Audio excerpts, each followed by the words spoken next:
Hi welcome to మన ఆరోగ్యం. జలుబు చేసినప్పుడు వెంటనే గుర్తొచ్చేది ఆవిరి పట్టడం. జలుబు వల్ల ఊపిరాడని పరిస్థితి ఉంటే ఆవిరి పట్టడంతో తక్షణ ఉపశమనం కలుగుతుంది. అయితే కేవలం జలుబు చేసినప్పుడు మాత్రమే రిలీఫ్ కోసం ఆవిరి పట్టడం అనేది కాదు. ఆవిరి పట్టడం వల్ల ముఖానికి చాలా రకాల ఉపయోగాలు ఉన్నాయనే విషయం చాలా మందికి తెలియదు. ఆవిరి పట్టడం వల్ల ముఖ సౌందర్యం మెరుగుపడుతుంది.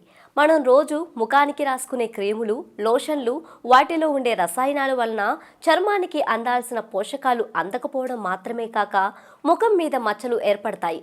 దీనివల్ల చర్మం కాంతి కోల్పోయి నిర్జీవంగా మారుతుంది. దాని వలన చర్మం పొడిబారిపోవడం, మొటిమలు, మచ్చలు, పిగ్మెంటేషన్ ఇలా అనేక సమస్యలు ఇబ్బంది కలిగిస్తూ ఉంటాయి. ఫలితంగా ఈ సమస్యల పరిష్కారం కోసం మార్కెట్లో అందుబాటులో ఉన్న ప్రతి ప్రోడక్ట్ని ప్రయత్నించి భంగపడతాము. అయితే అలా నిర్జీవంగా ఉన్న ముఖానికి ఆవిరి పట్టడం వల్ల ముఖంపై మూసుకుపోయిన రంధ్రాలు తెరుచుకొని మురికి బయటకు వచ్చేస్తుంది. దీంతో ముఖం శుభ్రమయ్యి కాంతివంతంగా కనిపిస్తుంది. ఈ విధంగా నెలకి 2 సార్లు చేస్తే చాలా మంచిది. ఈ మధ్య కాలంలో ప్రతి ఒక్కరూ కంటి కింద నల్లటి వలయాలతో బాధపడుతున్నారు. తరచూ ముఖానికి ఆవిరి పట్టడం వల్ల నెమ్మదిగా నల్లటి వలయాలు తగ్గుముఖం పడతాయి.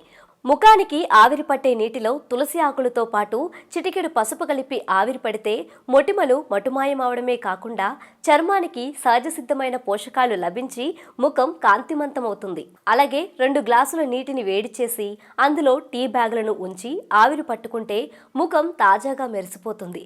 ఇదే సమయంలో కొన్ని కొబ్బరి నూనె చుక్కలు వేసుకుంటే ముఖానికి తేమ తగలడమే కాకుండా సూక్ష్మ రంధ్రాలు తెరుచుకుంటాయి. అదేవిధంగా 2 గ్లాసుల నీటిలో గులాబీ రేకులు వేసి మరిగించాలి.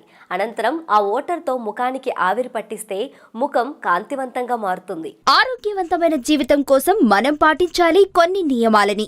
చిన్ని చిట్కాలతో చింతలేని జీవితాన్ని ఎలా గడపాలి అనే దానికి వీక్షిస్తూనే ఉండండి మన ఆరోగ్యం యూట్యూబ్ ఛానల్. మరిన్ని ఆరోగ్య సూత్రాలకు సబ్స్క్రైబ్ చేసుకోండి.